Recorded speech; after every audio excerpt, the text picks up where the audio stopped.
Good evening, everyone. I'm Lindsay Paula with PG&E. Thanks for joining us for this public briefing for this week's Public Safety Power Shutoff event. Tonight, we're going to hear from our meteorologist, Scott Strenfeld, for updates on the weather forecast. We have with us Mark Quinlan. He's our incident commander for this event. He's going to talk to us about the power shutoff and also the restoration process. And finally, Vanessa Bryan is our manager of local customer experience, and she's going to talk a little bit about the support for customers during this event. I'll note that we will have members of the media joining us on the phone line, and following our incident summary, we're going to take up to 2 questions from reporters. I'd ask reporters to please dial *1 to get into the queue in order to ask a question. Now, with that, we want to show you where we stand at this hour regarding this public safety power shutoff. A severe weather event with hot, dry conditions and high wind gusts is expected to begin this evening. Forecasted gusts are anticipated to reach about 55 miles per hour. We expect these high winds to subside Thursday or potentially on Friday morning. Now, because of these conditions, we're planning to turn off power to about 53,000 customers in targeted portions of 24 counties. The power is being turned off as we speak for up to 33,000 customers, and then 19,000 additional customers we expect the power to be turned off starting at around 8 o'clock tonight. Now, at this time, we expect to have power restored to nearly all customers by late Friday night, depending on the weather. Throughout the event, we're ready to support our customers in a number of ways. We've begun to open 40 community resource centers, and we've partnered with local food banks and community-based organizations to offer further assistance to our customers. We're going to get to all of those details in just a moment. But before I do, I want to emphasize that turning off power for our customers is not a decision that we take lightly. PSPS events are a tool of last resort for PG&E. We only use this during weather events that are so severe that people's safety, their lives, their homes, and businesses may be in danger. And we really want to thank you for your understanding and your patience as we go through this event. So with that, we want to move to a weather update, and I'll hand it over to Scott Strenfeld. Scott. Thanks, Lindsay, and good evening, everyone. So over the past 24 hours since our last public briefing, we've continued to track weather models for the upcoming Diablo wind event. All the public and internal forecast models we track continue to indicate a moderate to strong Diablo wind event developing tonight through midday tomorrow, and it'll be followed quickly by another risk period of winds Thursday night and a Friday. So it's really looking to us like 2 risk periods of winds, one right on top of the other back to back. Since we are now closing in on the start of the event, we're now tracking weather station observations that report real-time intelligence on wind speeds, temperatures, and relative humidity and other factors. And these are all the important components of fire weather conditions. We will continue to track these weather stations and latest weather model intelligence around the clock 24/7 through the entire event to support any changes that are warranted to our current PSPS event. These weather observations that I mentioned are extremely crucial to allow us to issue the weather all clear when it's safe to do so, when we see winds decline and we're not expecting them to increase again. We're tracking more than installed weather stations, as well as some of the hundreds of federally owned weather stations that are throughout California. And all of this weather station data that we look at is available to the public. And so today we've continued to collaborate closely and discuss the event on the horizon with federal meteorologists from the National Weather Service and others to ensure that we, PG&E, are aligned with them on the upcoming weather threat. And as of right now, there are red flag warnings issued by the National Weather Service for most of Northern California. These went into effect earlier this morning when we saw breezy winds develop down the Sacramento Valley primarily. And these red flag warnings are expected to cover those 2 peaks in the winds I mentioned and are expected to expire 11 a.m. on Friday. The slide you see shows the spatial extent of the red flag warning, everything that's covered in pink there. And the National Weather Service is also forecasting peak wind gusts 55 miles per hour with this event, coupled with very dry humidity levels. And I wouldn't be surprised to see a few weather stations that are on some of our prominent peaks around the Bay Area gusting to about 70 miles per hour in this event. A separate federal forecast agency that we collaborate with is the Northern Operations Predictive Services. This is the outfit that CAL FIRE uses for some of their weather intelligence and other federal fire agencies. But they also continue to indicate high risk of significant fire potential due to gusty winds, coupled with that low relative humidity as well. And so us and all the other federal agencies that track fire weather and fire weather conditions are aligned that the threat window for this Diablo wind event is beginning today and will last through Friday. And importantly, as we know, the fuel conditions on the ground this year are very dry. Fuels are very dry, and we continue to trend drier through this event, as Diablo winds by their nature are offshore, and so they bring in very dry air into our territory and essentially suck the more moisture out of vegetation. And then by tomorrow afternoon, we do expect relative humidities with this event to fall into the teens to single digits, and so with the dry fuels and the further drying, those fuels are going to be very vulnerable to new fire ignitions. And so that concludes the weather update, and I'll turn it back over to you, Lindsay. All right, Scott, thanks. Just to recap, we've got a red flag warning over much of our service area, very low humidity levels, and we're expecting wind gusts topping 55 miles per hour. And that's all the weather forecast information behind the reason for calling the PSPS. That's exactly right, Lindsay. Okay, thanks, Scott. All right, let's turn to Mark Quinlan now. He's our incident commander, and he's going to tell us a little bit about when the power shutoffs will begin, some of which have already begun, and what the restoration process will look like. Mark. Yeah, thank you, Lindsay. Good evening, everybody. As Scott ran us through the weather, I do want to acknowledge that these are challenging times.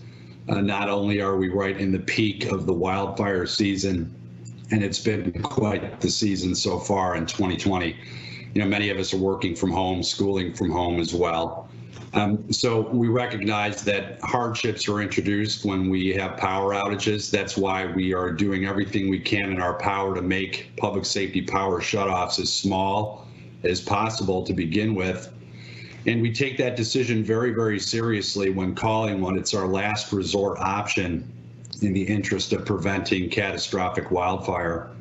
The slide that's currently being displayed is what we believe the event scope to be at this time. So we're looking at 53,000 customers across 24 of our counties. And you can see on the map of our northern portion of our service territory on the right-hand side of the slide, these geographic danger zones are split up into 3 general clusters. They're all highlighted in different colors to understand the association of public safety power shutoff off times. Starting with the first grouping that's highlighted in yellow, you can see the counties listed there. We've got counties in the Northern Sierra, Butte County, Plumas. We also have counties in the North Bay, Sonoma, Napa, and portions of Lake County. Those customers are in the process of being shut off now. The shutoff is expected to take place between 6 p.m. and 8 p.m. Those customers will remain out of service all the way until Friday, when we expect weather conditions to improve. And then the estimated time of restoration for that grouping is end of day Friday for the majority of those customers that were impacted. Second cluster I want to talk about is in the blue. That's the Southern Sierra and portions of the South Bay, Santa Cruz Mountains, a portion in Monterey. That group will also be shut off tonight, but the shut off time is a little bit later. Between 8 p.m. and 10 p.m. is when we are going to begin shutting that off. And the reason for the difference in times, those northerly Diablo winds that Scott mentioned start up north and they come down the valley and in the foothills and in the mountainous regions. And by the time they come down into the Bay Area and the central part of that map, it's a few hours later. So we want to try to time the de-energization, the shutoff, as close to those unsafe conditions as possible, so we're not turning off lights too early. Again, those customers will remain off until Friday morning, when we anticipate weather conditions to improve. And then we're going to do everything we can to get all of those customers restored by the end of the day. The last group of customers, small penetration up in Humboldt County, Trinity County up in the north and to the west, highlighted by number 3 on the map. Those customers are actually scheduled to be shut off tomorrow. And we're going to be monitoring the weather conditions throughout the shut-off time to ensure that the forecasts are coming in as planned. We'll be comparing that to all of our weather station data that we have, and we'll be making decisions in real time. If we go to the next slide, I can talk to you a little bit about how we're doing with making these events smaller. We recognize that we have to de-energize our assets in the interest of safety. When we do that, there are customers that are shut off as a result, but there are solutions, and this slide kind of talks about some of those solutions. So all in, roughly 12,000 customers are going to avoid an interruption, even though the electrical lines that run through the dangerous regions that Scott had mentioned are going to be shut off or de-energized. We can come up with creative solutions to keep the lights on in some cases. So roughly 12,000. The majority of the 12,000, about 9,500 of that, is going to be left on due to what we refer to in the business as an islanding condition, where we take one of our generating stations and we create an island, and we use the generating station to keep all the lights on locally, even though the transmission lines that come in the station and exit the station need to be de-energized for safety. We can still use the generating station to keep people in lights. The other way that we're keeping people in lights is relying on temporary microgrids or temporary generation solutions. You can see in the slide there's 4 of them there. Roughly 2,500 customers will be able to be energized throughout the event. Some of those customers may experience a short duration outage while we transfer you off of the PG&E electrical grid and put you on the generation source. But throughout the entire public safety power shutoff event, your service will be on, and then we will transfer you back afterwards when weather conditions are safe. So let's talk a little bit about restoration when those safe conditions kind of happen and what happens. The next slide goes through the 5-step process that we follow when weather conditions are safe. So as mentioned, we're monitoring the weather constantly. We're always looking for opportunities to restore early if we can. Sometimes weather changes in what we believe is going to be the time when conditions are safe. Sometimes that's extended. Other times it ends early, that unsafe weather, and we want to be in a position to be able to restore you and start that process right away. So we have a lot of employees, men and women in the field, that are on the ready to start the patrol and restoration process. So the first step of that process is when weather conditions are safe. We refer to that as the weather all clear time. That's when it's safe to begin our process.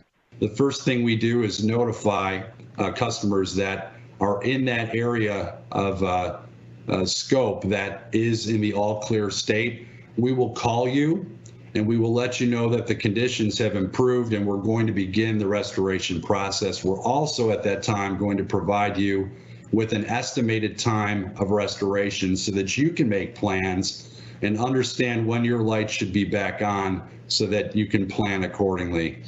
From there, we have a number of field resources that are ready to go and they begin patrols. They do this 3 different ways. They do it via air, via ground, and via foot, depending on accessibility and visibility of our assets.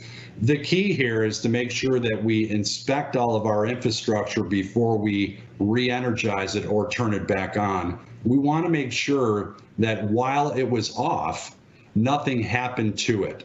We want to ensure that all of our assets are up in the air, they're in the clear, and free of any ignition risks.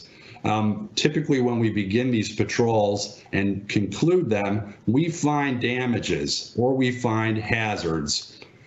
And examples of that could be wires down on the ground, poles on the ground, trees that fall into our line. Sometimes we'll have branches blow into our lines. No damage to the lines, but the branches are in there and they need to be removed.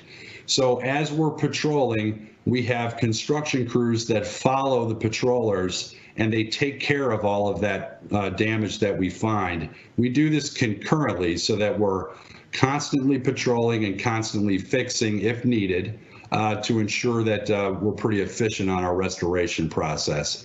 Once the line patrol's clear or free of damage, free of hazard, a control center operator then closes the switch and re-energizes the entire line, and you're back on. And then the final step of the process is to receive the notification that you've been restored in case you're away when that happens.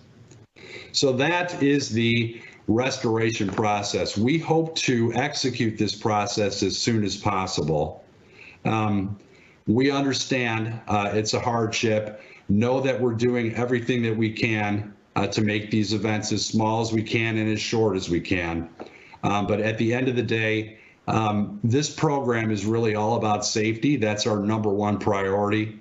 And the Public Safety Power Shutoff program is really designed to prevent those catastrophic wildfires with this challenging climate that we're living in at this time. So with that, thanks for your time, and I'll turn it back to Lindsay. Mark, thank you. A couple of follow-up questions for you. With the 12,000 customers who are going to stay energized, they're not part of the 53,000 who will lose power, correct? That's correct. A better way to think of it would be add those 12,000 onto the 53, and that's what the event would have been if we did not have that capability. Okay, good. Thanks for clarifying that. And then restoration, you mentioned that we hope to have everybody who can be back in power by 10 o'clock Friday night, but that happens in stages just like the power shutoff happens in stages. Is that right? That's right.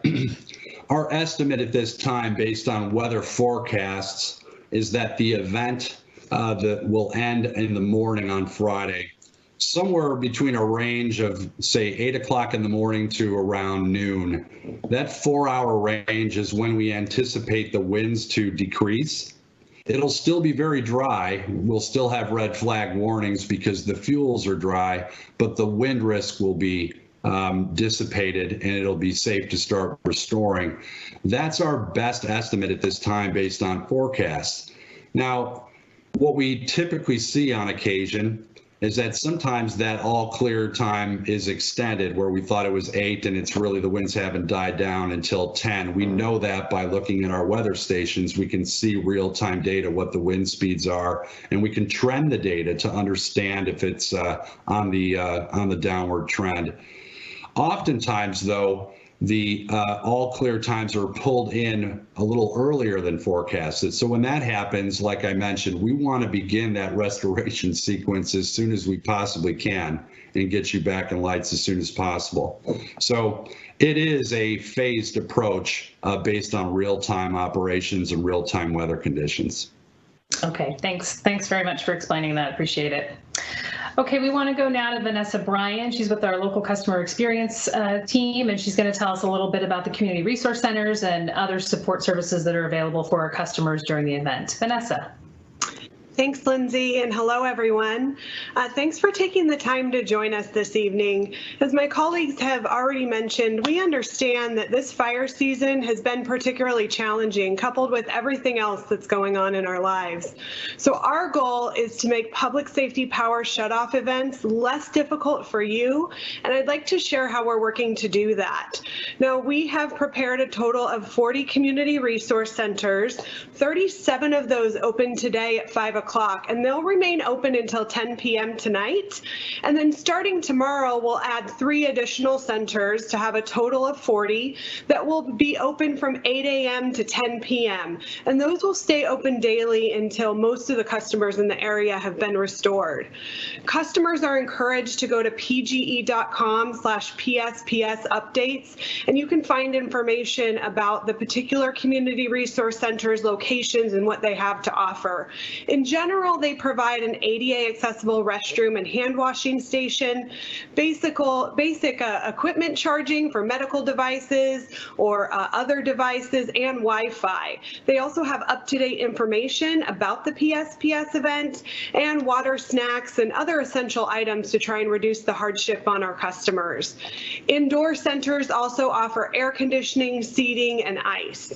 Now, all of the centers reflect appropriate COVID-19 health considerations, and they're following state and county guidelines. That includes masks, practicing social distancing, and regular sanitation of hard surfaces. For those indoor sites, we'll also meter the number of folks in there so that we can maintain that social distance. And many of our sites, as you can see, are outdoor sites. They're open air, and they offer a grab-and-go bag of resources. And we do ask customers, if you are experiencing symptoms of COVID-19, please do not visit the center so that we can really minimize the spread of COVID-19. We've also been sending notifications to our customers. The initial round of watch notifications started going out to customers on Monday afternoon, approximately 2 days before the shutoff. Now, we upgraded that watch to a warning, and we notified customers this afternoon that power will be shut off. These notifications were sent through text messages, emails, and automated phone calls, and they include the estimated time that we expect to shut off power, as well as the estimated time that we expect to be able to restore power, and additional links to resources for customers.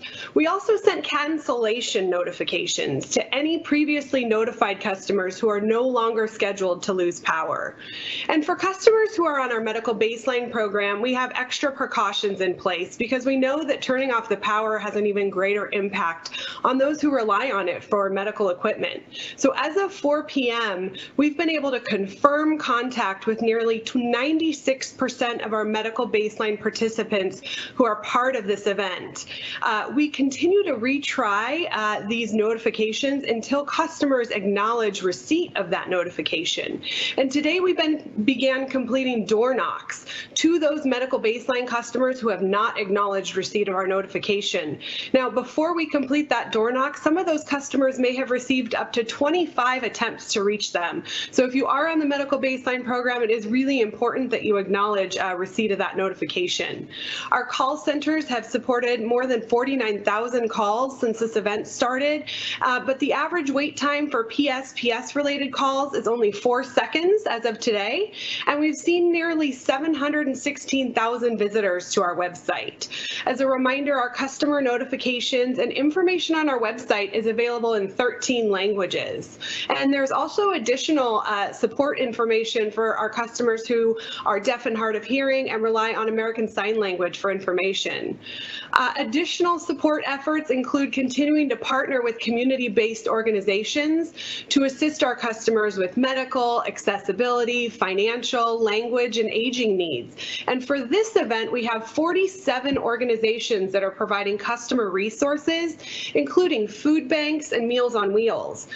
Customers who experience food loss can go to a local food bank to replenish their food. And we've also partnered with the California Foundation for Independent Living Centers. They provide qualifying customers who rely on power for medical devices and other independent living needs with portable backup batteries, hotel stays, and/or accessible transportation either to that hotel or to our community resource centers so they can charge their device and get information and resources. The independent living centers work with each customer to complete a needs assessment and an emergency plan and determine really what the best solution is. In total for this event and in preparation, the CFILC, the independent living centers that are participating with us, have engaged with nearly 2,400 customers. And so to see a full list of those participating independent living centers, the food banks, and the other resources that I've mentioned, our customers can visit pge.com/disability and aging. And as a reminder, 211 is also another great resource where customers can call. They can learn about available support services specific to their community, and that is typically stood up and available during any disaster. So I'll end by thanking you with your patient, or thanking you for your patience and your understanding with this PSPS event. We're now in the peak of wildfire season, and we know it's been challenging on you, our customers. So we're working to reduce the risk of wildfire while also attempting to make these events as easy as possible on you, our customers. So with that, I'd like to turn it back to you, Lindsay. Thanks, Vanessa. Can you give us the hours again for the, I think you said 40 community resource centers. I assume some of them will be opening this evening, and then the hours for tomorrow? Absolutely. So 37 of those opened this evening at 5 p.m. They will stay open until 10 p.m. So those customers that are beginning to lose power can visit them, charge their devices, and get, updated information, water, etc. And then they will open again tomorrow morning at 8 a.m. We'll expand to 40 community resource centers, and we'll stay open till 10 p.m. That's 8 a.m. till 10 p.m. daily until the power is restored in an area. Customers can learn about the locations at pge.com/PSPS updates. And COVID precautions apply at those CRCs? Absolutely. Okay, great. Thanks, Vanessa. I really appreciate that. So to close tonight, we want to leave you with some steps that you can take to be ready for this event and any future emergencies. We encourage all of our customers to be prepared and have a safety plan. Some examples of things that you can do to prepare: build your emergency plan and consider medical needs such as medication requiring refrigeration or devices that may need power or the ability to charge. Prepare or check your emergency kit with flashlights, fresh batteries, first aid supplies, and cash. Keep facial coverings and hand sanitizer available given the pandemic. Practice manually opening your garage door, and also be sure to have a full tank of gas in your car. Charge your phone and identify backup charging methods, and keep hard copies of emergency numbers and other important information with you. These and other tips are available on our website. And for the latest information about this PSPS event, we direct you to pge.com PSPS updates. So I want to thank again Scott Strenfeld, our meteorologist, our incident commander Mark Quinlan, and Vanessa Bryan with our customer experience team, and ask that everybody please stay safe. And thank you again for joining us tonight. Good night.